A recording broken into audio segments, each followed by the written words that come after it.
So what is it really like running a $45,000 per month online business? And if you clicked on this video or you're watching here now, you're probably considering starting your own business. You're thinking about it, or maybe you've already committed to yourself that you're gonna start it and you wanna know maybe a little bit more about how it is to run a successful one. So in this video, my goal is to be able to show you a little bit of behind the scenes, answer some also common questions that you may have when you are starting off with a business like this, things to expect, common mistakes and problems, and just basically kind of like an FAQ section to starting an online business, a successful online business. And for the sake of transparency, obviously I want to be able to show you guys the current business that I'm working on, this new business that is now doing $45,000 per month in sales. And so I'm going to get out of the way here and be able to show you the screen here.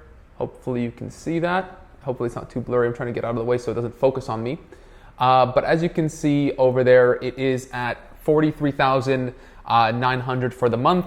Right now it's 11:50 in the morning. We're only at $337 in sales right now, but if we're going on our same trajectory, we should be able to break 45,000 per month by the end of today. So, every day the sales kind of restart. Obviously they start from scratch, so that's why it's not a 45, but we'll definitely get there today.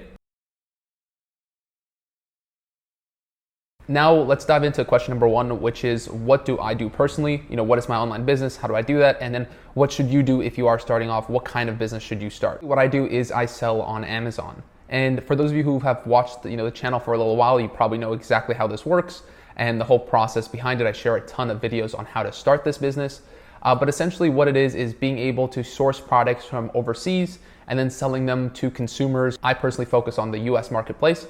And just find markets there where there's a lot of demand, but maybe not as much supply, change up the product, improve the product, and then follow a formula, step-by-step process to launch products to that market. And that's essentially what I did with this product, and that's how I started this brand new brand. I actually started in 2021, and the purpose of this was to be able to show and share the journey and the process with you guys on the channel. So if you are new and you are interested in following along with the journey, or if you just want to learn more about the Amazon FBA business model, I'll leave a link down in the description to a free playlist. It'll teach you step by step how to do, what to do, and then also subscribe to the channel because I always post out videos on how to start your Amazon FBA business. Now, in terms of what you should be doing, there are obviously a ton of different business models out there. I'm not going to name all of them, but there's drop shipping, there's all this kind of stuff, and I've actually tried many of them. For me, the only one that's actually worked was the Amazon FBA model. It kind of just clicked for me. One of the biggest things that I would struggle with, and I know that if you're doing like drop shipping stuff, kind of the hardest thing is to be able to get customers to trust your website, to trust your product, and to actually buy from you. Also having to do paid advertising and stuff like that can be very difficult, especially as a beginner. So you really don't have to do any of that on Amazon. The customers are there. You just have to get your product in front of their eyes. So by far what I think is kind of the most simple business model right now is to use the power of Amazon to be able to sell your own products as well. Now, number two, especially for beginners, they always ask, how much does it really cost to start this business and really be able to grow it without having like serious cash flow issues? Because you need to buy inventory beforehand with Amazon, this can cause some ROI issues, meaning that sometimes you will need more cash to be able to reorder inventory for your next batch, right? If you start with 200 units, your next order might be 1,000 and you'll need the money to, you'll need to reinvest more money in it to actually be able to grow the business. Truthfully, I would say you probably need between $3,500 and $5,000 to even start this business at this point. Obviously, every year it gets a little bit more competitive, but every year there's also a lot more people who come to Amazon to buy stuff. So about $3,000, $3,500 to $5,000 is your sweet spot. I actually started my $45,000 per month business with an initial investment of like $1,700. And the reason I did that was only to be able to prove that it's possible to grow and scale if you know what you're doing. And that's the whole goal with this. But if you're a beginner, I'd say, the more the better, but between $3,500 and $5,000 is kind of a sweet spot to get started. Number three, another super common question is, when can you expect to be profitable? And am I profitable with this business right now? And the short question, or the short answer to that is, yes, we are profitable. We are actually very profitable. Like I said, on every sale we do 30% basically of profit. But we are currently reinvesting a lot of that money into new designs, new product launches. We're also working on building our own brand. So having our own website, that's going to cost money to get that developed. And there's just a lot of different costs that come in with when you're actually scaling a business to something that's maybe a little bit more than just an Amazon business, right? The whole point of this is to build a real business, not just stick on Amazon and kind of be like an Amazon brand. That's cool and all, but for me, I have bigger aspirations with this company, and I suggest you do too. Use Amazon as kind of a stepping stone because it's a great proof of concept and a really great way to make money without having to do all that advertising, and then from there grow and scale it. So yes, I am profitable, and how long how long will it take to be profitable? That all depends on how much you're reinvesting into your business, and I suggest at least for the first year, if you want to do this in like a real way, where you're growing something that's going to be much more valuable in the next 5 years, I would say definitely reinvest all your profits for at least the first year to build the asset that is your business. I know that goes against maybe what a lot of people tell you on these YouTube videos and stuff, and they kind of promise you'll be super rich super quick. But the truth is, if you want to have something for 5 to 10 years in the future, or even something that you can sell later on and exit, you're going to need to reinvest into kind of improve your products, improve your branding, improve your customer experience, and that's just the real deal. Number 4 is how much time does it take every day to grow a business to $45,000 per month, and then how much time do I spend on it every single day? So let me start off with how much I spend on it every single day. Realistically, between all aspects, creating PPC campaigns, optimizing your listings, kind of just browsing on Amazon, figuring out like what's going on in your marketplace and stuff. I probably spend, let's say, an hour a day on everything to do with my business, maybe talking with suppliers, reordering stuff, logistics and planning, and probably about an hour a day. That's for me at this point when you've grown here. Obviously, you kind of have all the logistics down when you're here, but when you're first starting off, it can be a pretty big time investment. And realistically, for the first month or 2 months, you'll probably want to spend at least 4 to 6 hours, per day on either finding a product, talking with suppliers, negotiations, and getting samples, all that kind of stuff. But really, there's certain bursts of energy, bursts of time that you're going to need, because a lot of the times with this business, you're really just waiting around for your supplier to get back to you with a quote, or your sample to come in, or your products to ship in from China, and there's just a lot of waiting period. So it really isn't that big of an investment of time. It's just more of a long-term commitment to the business. It can take 3 months to launch a product. And that doesn't mean that for 3 months you got to work 8 hours a day, because truthfully there will be days where you're probably not going to do much at all. Now, before we do dive into number 5, which is should you ever borrow money to start your business, if you are enjoying this video at all, getting any value from it, please leave a like down below. It lets me know that, hey, these videos are good, you guys like to see them, and I will put more of them out there for you. So I really do appreciate that. If you do, drop that like. So should you ever borrow money to invest into starting a business? I personally am kind of on the fence with something like this. I have personally never borrowed money to start a business. I have used, when I first started, I used credit card debt to do that. So I guess that's kind of like borrowing. It's probably actually more reckless than borrowing is. But I was kind of confident I'd be able to pay that off. Truthfully though, if you have a big investment of, kind of like $5,000, $10,000, anything that's a big investment to you, and you need to borrow money to do that, it's really based on your risk tolerance. I would probably not suggest it. I'd probably suggest, until you are ready to start your business, go ahead and pick up some extra side gigs, pick up some extra time at work if you can, do some overtime, or so just do some side hustles for a little bit to be able to trade your time for some money, and kind of build up. First of all, it will kind of callous you for a business, especially if you're doing something like a side hustle. And it kind of minimizes your risks as well, right? If you're confident and comfortable in knowing that you can pay those back and make that money, then you won't be as worried about losing your investments for your Amazon business. So basically, in short, I would probably not take out a loan. But if you're comfortable and confident in your ideas, and you're comfortable with taking out debt, then that's all power to you. But I think that it does callous you a little bit if you start to work on like a side gig or something like that, to be able to, first off, teach yourself that, hey, you can make money. Money is not a scarce resource. And then also to, have something to support you in case things go wrong on your Amazon business. Like, it happens, right? Businesses fail. So to know that, hey, you'd be able to pay that off with your side hustle, save up some more money, and then go again. Gives you that confidence that it's not really the end of the world if your business doesn't succeed the first time. Number 6 is, how much money do I spend on advertising for this $45,000 per month business? And do you need to spend money to grow a business to this level? And in short, the answer is actually no. you don't need to spend money on advertising. And do I spend money on advertising? Yes, I do, but much less than you would expect. So right now for this business, in terms of testing and stuff like that, we probably spend about maybe $50 a day on advertising, which for a company that's making $45,000 per month in sales, that's actually a very small budget relative to kind of how many sales you're making. And the reason for that is because if you actually have a really good product, a good differentiation, and you're kind of you have a unique selling proposition. You're different. You're new. You're fresh, right? You don't really need to spend money on ads. Think about all the big companies out there who barely spend money on ads, yet every time there's a new product drop or a new launch or a new software update or something, everyone's on it spreading their news and being super hyped about the kind of the new launch. And it's because their product is so good, they don't really need to spend that much on advertising.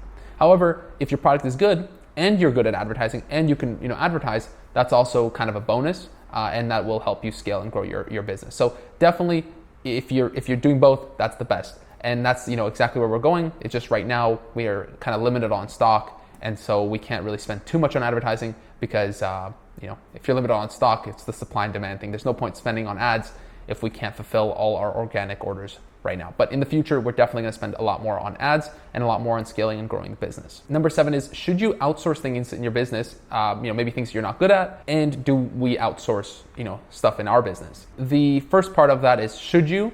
Yeah, definitely. There's definitely things that you should be outsourcing once your business grows to a level where there's kind of enough cash flow coming into the business to be able to outsource things.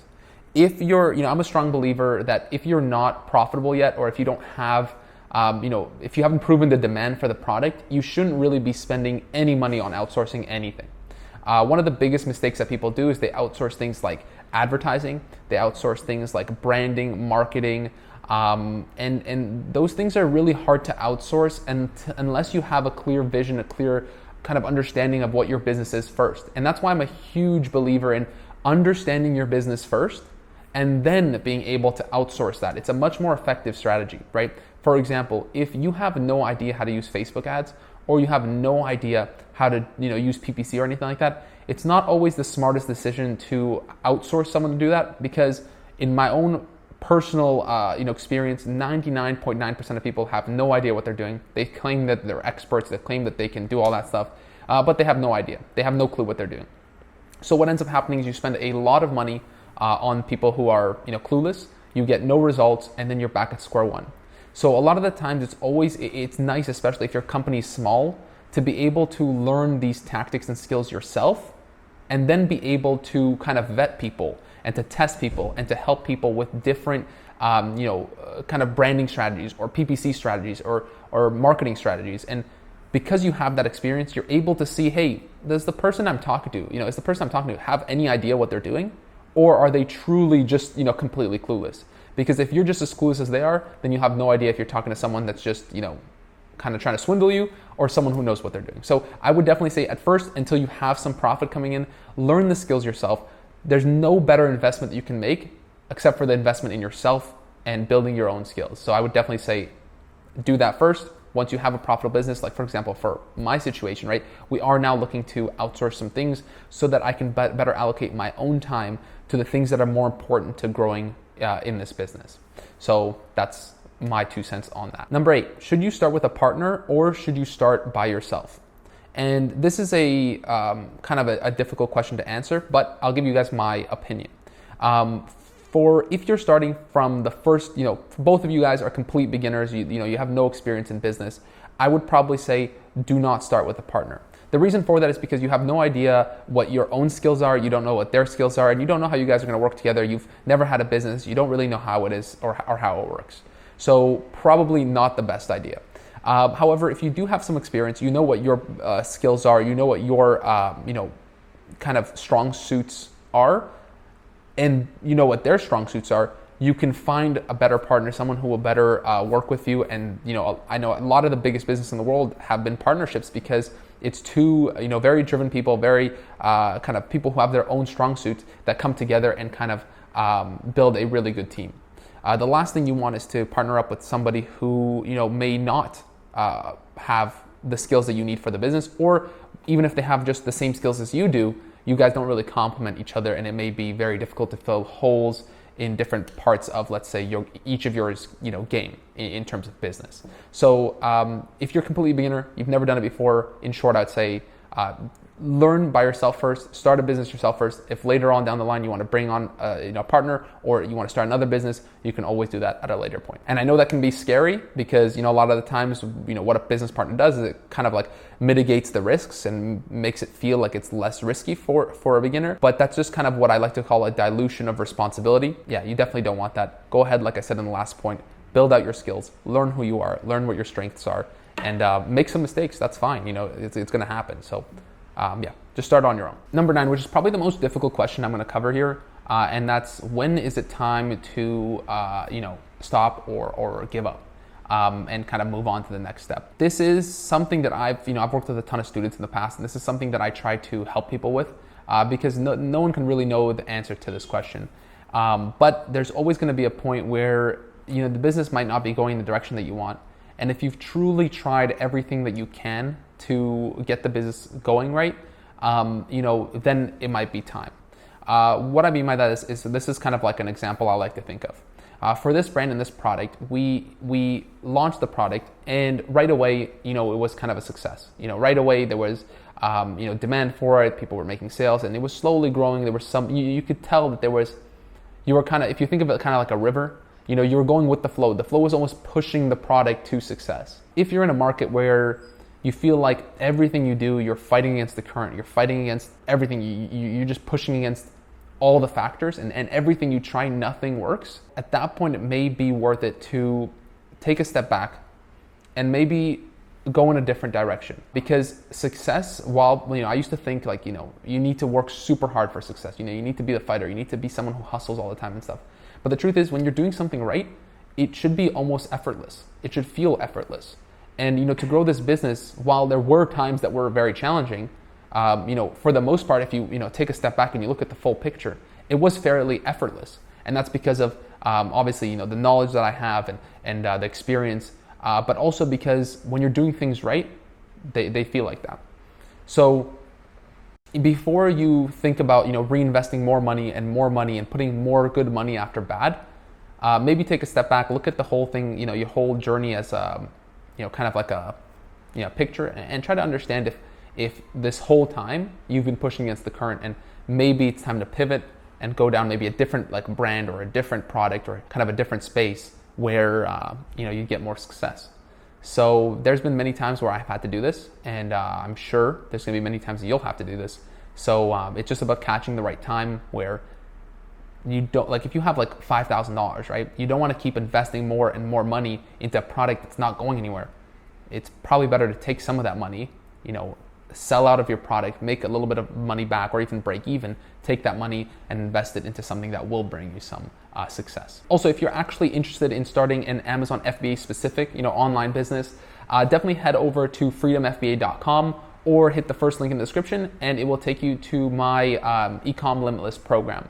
And right now it's basically a full course program where I'll walk you through all the different steps of starting your business. It's a click-by-click process where you get to go into behind the scenes with me, and I basically walk through starting a whole business from scratch using the same exact tactics and strategies I used to grow this $45,000 per month business in 3 months. You'll learn all those tactics there. Along that, you'll also get the one-on-one mentorship with myself, not with somebody I hire or anything like that. You'll actually be able to work with me, talk with me through any difficult, topics you may have, product validations, supplier questions, launching, paid advertising, basically everything. You'll have access to myself to kind of have me in your back pocket. And if you're already an experienced Amazon seller, or you have a product that you're selling already, this product's actually meant to meet your skills where they are, and then obviously grow and exceed your skills from there. So whether you're a complete beginner or you have some experience, there's a lot to learn in this program. So head over to freedomfba.com or hit the first link in the description, and I'll take you to my website where you'll be able to